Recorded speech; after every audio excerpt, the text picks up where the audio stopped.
오늘은 삶으로 살아내는 십자가, 우리 삶으로 살아내는 십자가라는 제목으로 같이 말씀을 나누겠습니다. 예수님께서 이 땅에 오시는 게 재림이라고 하잖아요.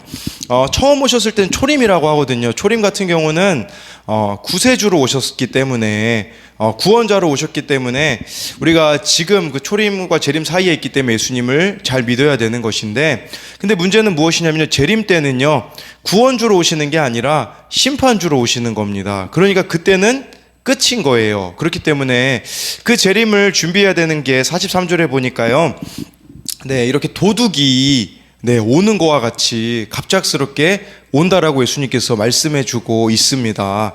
오늘 이 43절 말씀을 예찬이랑 한결이랑 같이 큐티를 했거든요. 그래서 애들에게 물어봤어요. 만약에 도둑이 내일 온다고 하면 너희는 무엇을 준비할 거니? 라고 하자, 우리 강혜찬은 먼저 문을 잠글 거래요. 그리고 함정을 집안에다가 이제 설치할 거라고 이야기를 하더라고요. 우리 한결이는요, 경찰에게 전화할 거라고 이렇게 이야기를 하는데, 마지막에 이제 기도하는데 얘네들이 의도를 좀 벗어난 것 같아요. 이게 너무 강력하게 남았나 봐요. 그래서 예찬이가 마지막에 도둑 들지 않게 해주세요 이렇게 기도를 하고 있더라고요. 오늘 목사님이 좀 쓰신 글을 보았는데 여러 가지로 저로 하여금 좀 생각하게 만드는 글이었어요. 그 글은요, 목회를 하면서 옛날 목사님들을 많이 떠올린다. 때로는 고리타분하고 성경 해석의 오류도 많았지만 목회를 대하는 자세에 있어서는 배울 게 참 많은 것 같다. 보수적인 정치 색깔과 문화적 이해가 적어 젊은 세대의 가슴에 대못을 박을 때도 있었지만 목회 일념으로 목회만 하고 사셨던 그 생활 방식이 존경스러울 때가 있다. 근데 목회도 하면서 남들은 가는데 다 가고 가족이랑 휴식도 적절히 취해야 하고, 요새 또 워라벨이라는 말이 있거든요. 이 워라벨이라는 말은 그 개인의 일과 생활이 균형을 이루는 것을 워라벨이라고 하거든요. 워라벨을 철저히 계산하는 우리와는 참 달랐다. 내가 처음 전도사로 사역하던 교회 담임 목사님은 월요일마다 새가족 신방을 다녔다. 휴일이 따로 없었던 셈이다. 주일을 보내고 새벽에 일어나 세수를 할 때면 세면기가 코피로 흥건했다고 하신 기억이 난다. 내 중등부 때 목사님은 1년에 한 번 있는, 그것도 주일이 포함되지 않은 5박 6일의 여름 휴가를 매번 기도원으로 가셨다. 지금 생각하면 미친 일이다. 또 다른 은퇴 목사님은 매일 저녁 교회당에 홀로 앉아 눈물을 흘리며 기도했다고 한다. 때로는 아픈 성도들이 너무 불쌍해서 실제로 허그하는 것처럼 혼자 두 팔을 감싸 안고 기도하셨다고 하셨다. 옛날 어른들은 취미라는 게 따로 없었던 것 같다. 가족도 없고 자녀도 안중에 없었다. 패션 감각도 후지고 유행하는 영화나 드라마도 볼 줄 몰랐다. 그저 목회였다. 그러나 나는 목회자로서 너무나도 많이 누리며 사는 것 같다. 남들 하는 거 다 해야 하고 워라벨을 철저히 계산하면서도 신방할 시간과 설교 준비 시간이 충분하지 못하다고 입을 삐쭉 거린다. 학생 사역하며 시간 관리에 대해 말할 때면 무엇을 하지 않을 것인가 결정하는 것에 성패가 달렸다고 하는데, 정작 그 시간 관리법을 나 자신에게는 적용시키지 않고 있다라고 이렇게 하면서요, 목회가 삶의 전부였던 어른들에게 비판할 부분은 있겠지만 너도 그들만큼 목회에 진심이냐고 묻는다면 나는 할 말이 없다. 솔직히 말하자면 그들의 우직함과 단순함이 부럽기도 하고 내 방식이 위태롭게 느껴질 때도 많다라고 이렇게 말씀해 주시더라고요. 이게 바로 하나님 앞에 온전히 순종하며 살아갔던 우리들의 정말 이 믿음의 선배들의 모습이 아니겠습니까? 어찌 보면 지금은 우리가 순종하지 못할 이유들이 우리가 너무나 많은 불순종의 이유들을 대며 살아가고 있지는 않는가 돌아봐야 한다라는 것입니다. 그래서 어찌 보면 지금은 무늬만 남은, 형식만 남은 신앙생활하고 있는 것은 아닌가. 지금 이 시대가요, 정말 너무 혼란스럽지 않습니까? 우리나라도요, 벌써 성평등 화장실이 생겼어요. 그래서 성공회대에 생겼고요, 서울대에 또 카이스트에 이제 생긴다고 그런 내용들을 보게 되었거든요. 아니, 그거 화장실을 남녀가 같이 쓰는 거 그게 뭐라고 그렇게 주장하고 있는 시대를 살아가고 있으며, 또 요즘 얼마나 많은 이단들이 우리들을 혼미롭게 하고 있습니까? 우리 청소년 아이도요, 학교에서 친구가 사이비 믿는 거 아니냐 이런 이야기를 들을 정도로 참 이런 혼란 가운데 살아가고 있지만 여러분들이 하나님 앞에 순종하며 이 길을 걸어간다면 정말 예수님 맞을 준비를 잘하는 신부가 되지 않을까 생각을 해봅니다. 마태복음 24장 우리 37절부터 39절까지를 읽어보도록 하겠습니다. 37절부터 39절까지입니다. 시작. 노아의 때와 같이 인자의 임함도 그러하리라. 홍수전에 노아가 방주에 들어가던 날까지 사람들이 먹고 마시고 장가들고 시집가고 있으면서 홍수가 나서 그들을 다 멸하기까지 깨닫지 못하였으니 인자의 임함도 이와 같으리라. 여기서 말씀해주고 있는 인자는 예수님입니다.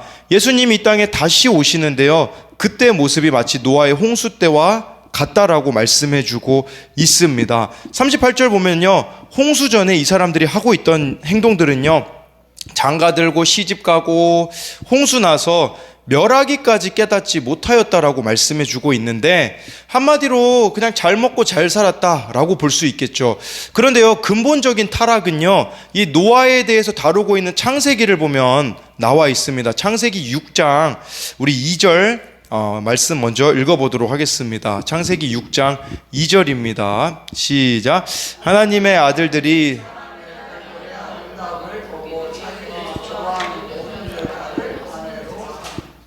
네, 이 말씀 보면요, 하나님의 아들들이 사람의 딸들의 아름다움을 보고 그냥 자기가 좋아하는 모든 여자를 아내로 삼았다라고 하는데요, 이 말씀에서 하나님의 아들들은 누굽니까?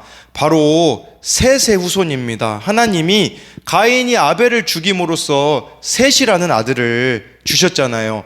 그 셋의 후손이 여기서 사람의 딸들의 아름다움을 보았다라는 것은 가인의 후손입니다. 하나님 없이, 회개 없이 잘 먹고 잘 사는 그들과 결혼하였다, 하나 되었다라는 뜻이죠. 이것은 우리들에게는 물론 불신 결혼을 했다라는 의미도 있겠지만, 예수님 믿는 사람들이나 예수님 믿지 않는 사람이나 똑같이 세상과 타협하며 살아갔음을 말씀해주고 있습니다. 네, 보리밭엔 보리가라는 책이 있는데요, 조나단 에드워드와 맥스 주크의 이야기가 나와요. 둘 다 믿음의 소유자였지만 조나단 에드워드는요, 믿음의 아내를 만나 가정을 이루었고요, 맥스 주크는요, 믿음이 있었는데 아름다움을 쫓아 믿음이 없는 여자와 결혼을 했습니다. 300년 후가 지난 후에요, 이들의 가게를 조사해보니 맥스 주크의 가게에서는 마약 중독자, 전과자, 도둑들이 수두룩한 반면 조나단 에드워드의 가문에서는요, 선교사, 목사, 교수, 부통령, 국회의원 등이 나왔다라고 합니다. 이처럼 믿는 사람과 결혼하는 것도 중요하며, 여러분들이 바른 믿음을 가지고 있다면 어떤 믿음의 열매들을 맺고 있는지를 돌아봐야 한다라는 것입니다.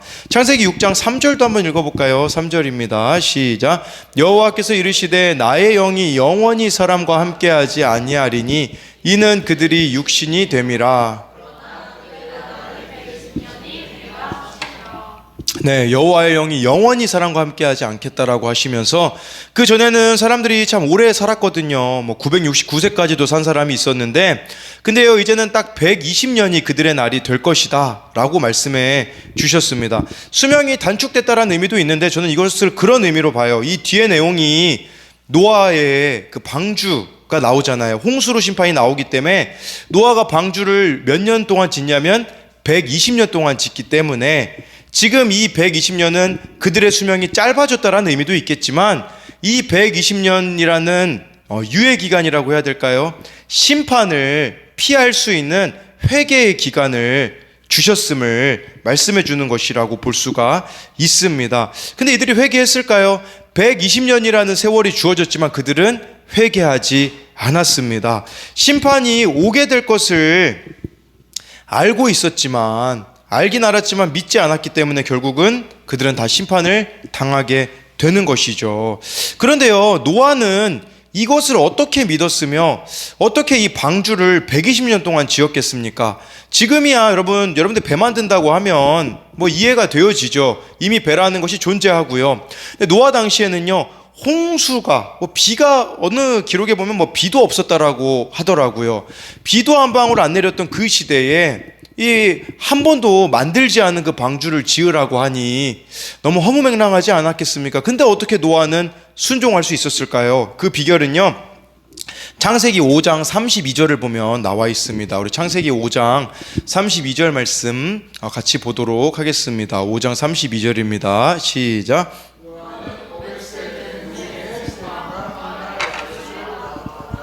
네, 여러분 집에 가셔서요, 한번 이 창세기 5장을 보시면 자녀를 몇 살에 낳았는지를 보시면요, 아무리 늦게 낳아도 200세가 넘지 않았습니다. 근데요, 지금 노아는 자녀를 몇 세에 낳냐? 500세에 낳았다라고 말씀해주고 있는 것이죠. 얼마나 많은 인내의 세월을 노아가 겪었습니까? 다른 사람은 다 200세 전에 자녀를 낳았는데 자기는 500세가 된 후에 낳았으니, 여러분 노아에게 겸손한 환경이 있었던 것이죠. 여기서 생각해 볼 수 있는 게 있습니다. 이 500년을 참았다라는 게 엄청난 일이에요. 왜 그러냐면요, 아브라함을 한번 그 뒤에 나오는, 물론 아브라함은 그 뒤에 나오지만 아브라함을 한번 생각해 보십시오. 아브라함이 자녀를 못 낳자 86세에 자기 마음대로 하가를 취해가지고 자녀를 낳지 않습니까? 그때 그 기다림의 세월이 고작 10몇 년밖에 안 됐는데 그것도 아브라함이 참기가 힘들었다라는 것입니다. 근데요, 노아는 500년을 참았어요. 근데요, 이 500년 참았다는 게 대단한 이유는 뭐냐면요, 그 당시에 인간적인 방법을 충분히 사용할 수 있었습니다. 왜냐하면 그 당시 라멕이라는 사람을 보면요, 아내를 2명이나 취했습니다. 그러니 자기 아내가 낳지 못하면요, 그냥 다른 여자 취해서도 자녀를 낳을 수 있지 않았겠습니까? 그러나 이 500년이라는 세월을 그저 기다리는 것이죠. 가난과 결핍이라는 환경에서 되는 일이 없는 가운데도요, 하나님만 바라보는 노아가 되었다라는 것이에요. 그런 노아가 120년 동안 방주 짓는 것은 어렵지가 않습니다. 왜냐하면 이미 순종해 본 결과가 있기 때문에, 이미 순종해 봤기 때문에 노아에게 있어서 이 방주 짓는 것은 어렵지가 않았다라는 것이죠. 여러분은 어떻습니까? 뛰쳐나가고 싶은 환경에 하나님의 말씀에 여러분들이 순종하고 있습니까? 그리고요, 하나님의 살아계심을 삶으로 보여주고 있습니까? 저희 청년이 큐티 나눔을 하였는데요, 마태복음 24장 16절 말씀을 보면서 힘든 사건이 닥칠 때 도망할 산은 이라는 이런 나눔을 올려줬어요. 어제는 정말 멘붕이었다. 끔찍한 기분을 안고 퇴근을 했고 스트레스가 갑자기 솟구치며 나는 잠이 오기 때문에 금방이라도 쓰러질 것 같았다. 화요일은 가장 만만한 요일이었는데 두 반을 합쳐놓으니 난리도 이런 난리가 없었다. 아이들도 나도 전부 짜증이 났다라고 하면서요, 그냥 원장님이 나한테 맡긴다 하고 다 이렇게 떠넘기고 가서 참 이렇게 지친 상황이었던 것이죠. 근데요, 그 다음날 큐티에 보면요, 마태복음 24장 32절 말씀을 보면, 말씀을 내 생각에 맞추려 합니까? 내 생각을 말씀에 맞추려 합니까? 나눔을 올려줬는데요, 어제 하나님은 내게 3번이나 같은 말씀을 하셨다. 다 다른 성경 구절이었지만 결론은 하나였다. 기다려라. 잠언 20장 22절, 너는 악을 갚겠다 말하지 말고 여호와를 기다리라. 그가 너를 구원하리라. 시편 37편 7절, 여호와 앞에 잠잠하고 참고 기다리라. 자기 길이 형통하며 악한 꾀를 이루는 자 때문에 불평하지 말지어다. 시편 27편 14절, 너는 여호와를 기다릴지어다. 강하고 담대하며 여호와를 기다릴지어다. 성경에서 3번은 강조됨을 의미하기도 한다. 나는 복수하는 심정으로 일을 그만둔다고 해서도 안 되고, 자신의 이기심으로 인해 다른 사람을 희생시키는 원장님 때문에 불평해서도 안 되고, 더욱 강한 마음으로 하나님을 기다려야 한다는 것이었다. 내 인생에서 참 여러 번 기다려 명령이 떨어지곤 했는데 이번에는 너무나 강한 기다려에 나는 당연히 나를 꺾었다. 내 분노를 꺾고 내 조바심을 꺾고 내 억울함을 꺾고 라고 이런 나눔을 올려줬습니다. 여러분, 이 겸손한 환경은요, 나를 낮추는 환경이기도 하지만 다른 의미로는요, 말씀이 들리는 환경이라는 사실입니다. 노아의 이름의 뜻이 무엇인 줄 아십니까? 안식, 쉼이라는 뜻입니다. 이 기다림의 세월이 고통이었을까요? 제가 봤을 때는 하나님이 더 친근하게 그와 함께 하시기 때문에요, 이 기간은 쉼의 기간이자 안식의 기간이었음을 우리들에게 말씀해 주는 것이 아니겠습니까? 그렇다면 여러분, 말씀이 들리는 인생이 되어지는 것이 예수님의 재림을 준비하는 모습인데, 이 말씀이 들려지는 것을 어디서 살아내야겠습니까? 오늘 본문으로 돌아와서요, 마태복음 24장 40절에서 41절 말씀을 읽어보도록 하겠습니다. 마태복음 24장 40절 41절 말씀입니다. 시작. 그때에 두 사람이 밭에 있음에 두 여자가 맷돌질을 하고 있음에 한 사람은 데려가고 한 사람은 버려둠을 당할 것이니라. 그러면 어디서 우리가 순종하면, 어디서 말씀이 들려야 되냐면요, 바로 여러분들의 일상에서, 삶의 자리에서 들려줘야 한다라는 것이에요. 40절에 보면요, 두 사람이 밭에 있음에, 41절에 보면 두 여자가 맷돌질을 하고 있음에, 주어진 일상에서 주님의 음성이 여러분들 가운데 크게 들려줘야 한다라는 것을 말씀해 주고 있어요. 예수님이 오신다고 해서 마치 다미선교회처럼요, 일상을 이탈하여 몇 개월째 행방불명이 되는 게 아니라 휴거 날에 대비해 수십 명씩 집단 생활을 하거나 다니던 회사에 휴직계를 내고 선교 활동을 하는 사람이 되는 것이 아니라 주어진 일상을 깨어서 살아가야 한다라는 것을 말씀해 주고 있습니다. 42절 말씀 보겠습니다. 시작. 그러므로 깨어있으라. 어느 날에 너희 주가 임할는지 너희가 알지 못함이니라. 여기서 깨어있으라는 것은요, 영적으로 살아있으라는 뜻입니다. 현재 명령형으로 쓰였기 때문에 어제 내가 영적으로 깨어있는 것은 오늘과 아무 상관이 없습니다. 매일매일 영적으로 깨어있으라고 말씀해주고 있는 것이죠.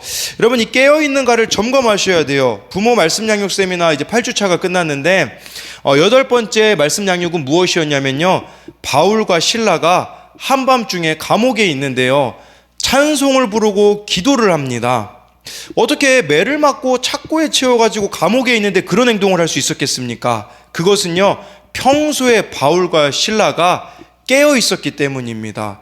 그들은요, 감옥에 있었기 때문에 기도하고 찬송한 게 아니라 평소에 찬송하고 기도하는 삶을 살았기 때문에 그 자리에서도 변함없이 이렇게 나아갈 수가 있었던 것이죠. 평소에 그것이 그들에게 영적 습관이 되었기 때문입니다. 그리고 모든 것이 풀어지거든요. 아니, 감옥 문이 열리고 손발이 풀어지면 인간적으로 봤을 땐 도망가야 정상이 아니겠습니까? 놀랍게도요, 바울과 실라는요, 안 도망갑니다. 간수가 다 도망한 줄 알고 자살하려고 하거든요. 우리가 다 여기 있노라 라고 합니다. 여러분, 여기서 바울과 실라만 안 도망간 것도, 이것도 대단하지만 더 대단한 건 무엇인 줄 아십니까? 그것은요, 죄수들도 다 도망가지 않았습니다. 왜 죄수들이 다 도망가지 않았겠습니까? 바울과 실라가 기도하고 찬송함으로써 열려진 것을 알았기 때문이며, 바울과 실라는 왜 안 도망갔겠습니까? 바울과 실라의 목적은 영혼 구원에 있었기 때문에, 영혼 구원이 늘 인생의 목적이 되었기 때문에요, 그 자리를 지킬 수가 있었던 것이에요. 이처럼 내가 영적으로 살아있으면, 깨어있으면요, 어떤 사건도 하나님을 경험할 수 있는, 하나님의 일하심을 경험할 수 있는 구원의 사건이 되는 것입니다. 그러나 내가 영적으로 죽어있기 때문에 다 재앙으로 보이는 겁니다. 왜 나에게만 이런 일을 남발할지도 모르며, 그 문제안은 없고 문제 분모는 없습니다라는 책에 보니까 그런 내용이 나오더라고요. 발등에 불이 떨어졌을 때 말씀을 보고 주님의 뜻을 분별하려고 하면요, 절대 말씀이 보이지 않는다고 합니다. 평소 내가 말씀을 잘 드러나야, 평소 내 안에 말씀이 있어야 어떤 상황이 와도 해석이 되어진다라고 하더라고요. 그런 의미에서 매일매일 깨어있는 게 무엇이겠습니까? 자기를 부인하고 십자가를 지는 것이죠. 제가 아주 좋아하는 목사님이 그 박보영 목사님인데요, 목회자들도 참 많이 키우셨어요. 근데 정말 제가 봤을 때는 좀 무리한 순종을 요구를 많이 하시더라고요. 한 3분 정도 생각났는데, 한 분은 시험 기간이었었대요. 시험 기간인데 이 박보영 목사님이 그 기도원, 마가다락방 기도원에서 이 예배가 있는데 찬양 인도를 하던 전도사님인데요, 시험 기간 시험 준비해야 된다고 그날 이 마가다락방에 가지 않았다라고 하더라고요. 박보영 목사님이 너무 실망해가지고 나는 네가 종인 줄 알았는데 종이 아니었구나 라는 이야기를 하셔서 그 뒤로부터는 시험 기간이든 아니든 예배의 자리를 지켰다고 하시더라고요. 또 다른 전도사님에게는, 목사님에게는요, 그 예배의 자리를 또 지키기를 강조하시는데, 그 목사님이 딸의 졸업식이었다고 해요. 딸의 유치원 졸업식이었는데 그때 이제 박보영 목사님이 예배의 자리를 지킬 줄 알았나 봐요. 근데 이 목사님이 자기 딸하고 이제 그 딸만 아니라 이 딸 졸업식만 가면 좀 그러니까 그 같이 살던 그 박보영 목사님 키우는 아이를 같이 데리고 짜장면 집에 갔다고 합니다. 그 애도 졸업식이어가지고 이러면 괜찮겠지 싶었는데, 네, 우리 박보영 목사님한테 연락이 왔다고 해요. 어디에 있냐고 이런 연락이 왔다고 하더라고요.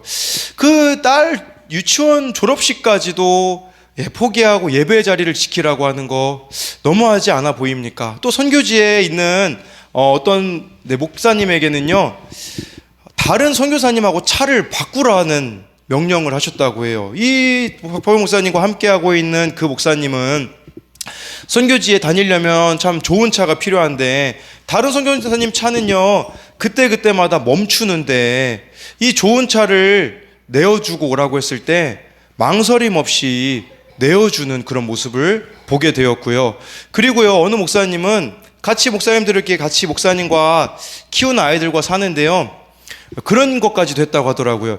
인민재판을 했대요. 인민재판이 뭐냐, 지금 어느 교회 담임 목사님이신 분이 있는데 가운데 앉혀놓고 이분에 대해서 고쳐야 될 것들을 다 이야기해 주라고 했다고 해요.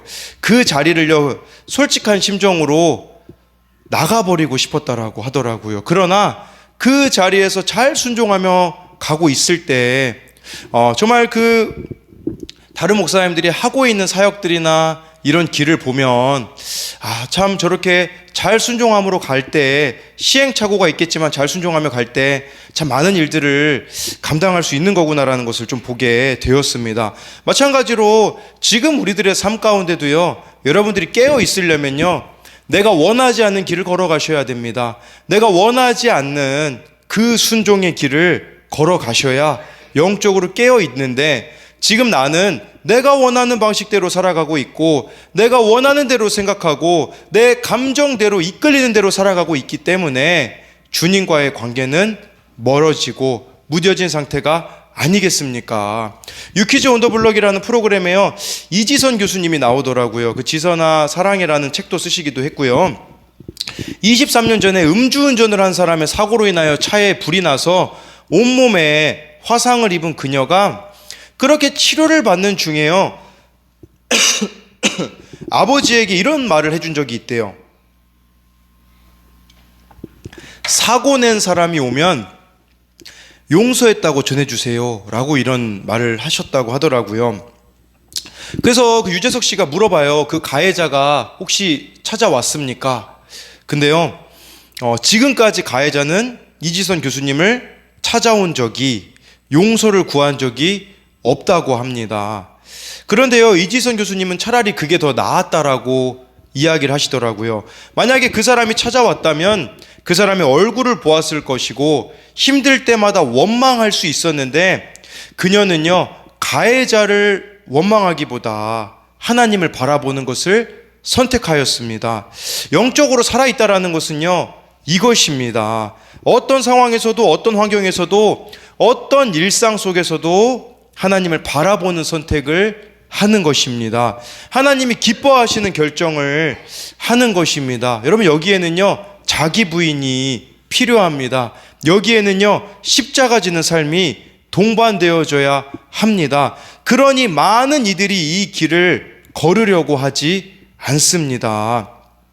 모든 여자의 들키고 싶지 않은 욕망이라는 책을 쓴 셰넌 에트리지에게는요 노아 같은 한 사람이 있었다라고 합니다. 삶으로 십자가를 보여준 사람이 있었다고 합니다. 이 셰넌이요 고등학생 때 자동차를 몰고 가다가 잠시 립스틱을 고쳐 바르는 순간 자전거를 타고 가던 여인을 들이받았습니다. 그 부인의 이름은 마조리였고요. 그 자리에서 사망했습니다.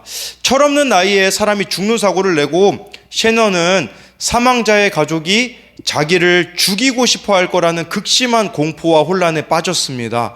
그러나 사망자의 남편 게리는 이 사고가 그녀의 잘못이 아니라는 걸 알고 있는지 다친 곳은 없는지를 가장 먼저 걱정했다고 합니다. 이 게리가 남편이었던 거죠. 죽은 자의 남편인데, 게리가 장례식 전날 자신의 집으로 이 셰넌 보고 방문해 달라고 했다고 합니다. 셰넌은 마치 총살당하러 가는 기분이었다고 합니다. 숨이 막히고 가슴이 두근거렸습니다. 그러나 게리는 어떤 분노도 적대감도 없이 셰넌을 안아주면서 눈물을 흘리기 시작했습니다. 셰넌 역시 참아오던 눈물을 터뜨리며 죄송해요, 정말 죄송해요 라고 용서를 빌었습니다. 울음이 잦아들자 게리는 자녀들과 목사님에게 셰넌을 소개하였고 그 죽은 자신의 부인 마조리의 삶을 들려주었습니다.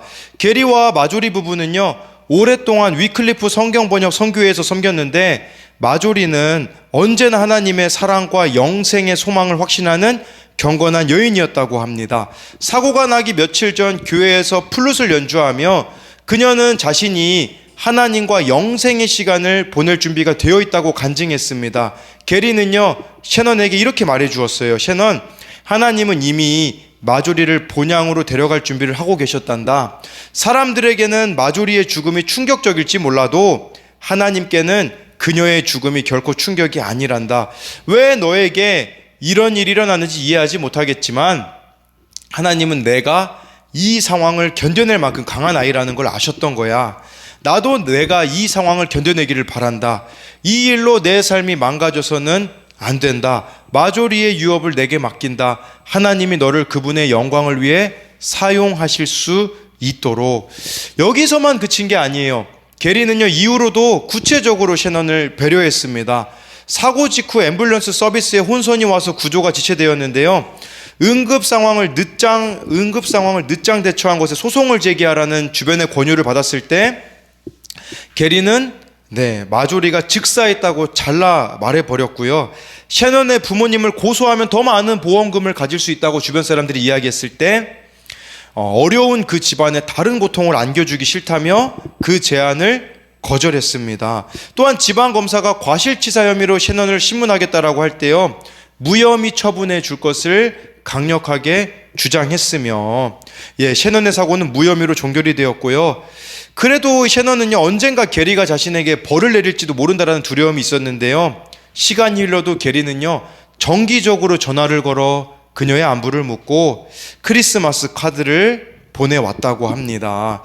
그리고요, 나중에 셰넌이 어떻게 되냐면요, 선교사가 되거든요. 남편과 함께 선교지를 나갈 때도 게리는 수백 킬로미터를 달려와서 격려해 주었다고 합니다. 이게 42절에 나와 있는 영적으로 살아있는 거, 깨어있는 것이 아니겠습니까? 우리가 그냥 원망하고 불평하고 미워하면요, 편하죠. 근데 그렇게 되어질 때에 결국은요, 그것이 영적으로 우리를 죽게 만든다라는 것을 기억하셔야 합니다. 내가 원하는 그대로 했을 때 우리는 영적으로 죽어질 수밖에 없는 것이겠죠. 아내가 죽은 것은 재앙의 사건이 아니겠습니까? 그러나 하나님만 바라보기에 삶으로 십자가를 살아내기에 그것은 구원의 사건이 되었다는 것입니다. 지난 월요일에요, 7월 달에 있는 홀리루트에 대해서 임원들이 이제 회의를 하는데 홀리루트 담당 목사님이 갑자기 저에게 이렇게 이야기를 하셨어요. 강성광 목사에게 감사할 것이 있다라고 이렇게 이야기를 하셨는데, 저에게 뭘 감사하는지 물어보니 그 교회에 다니는 청년이 있거든요. 그 청년을 말씀 양육을 해줬고 지금은 김지은 집사님이 매주 이렇게 말씀 양육을 해주고 있어요. 근데 왜 저에게 감사하다라고 했냐면 그 청년이 십자가를 아는 청년이 되었다면서 그 십자가의 가치를 아는 청년이 되었기에 감사하다라고 이야기를 하셨어요. 오늘 마침 김지은 집사님에게 연락이 왔는데 그런 내용이었어요. 목사님, 제가 돌보고 있는 청년 때문에 너무 감사해서 나눠요.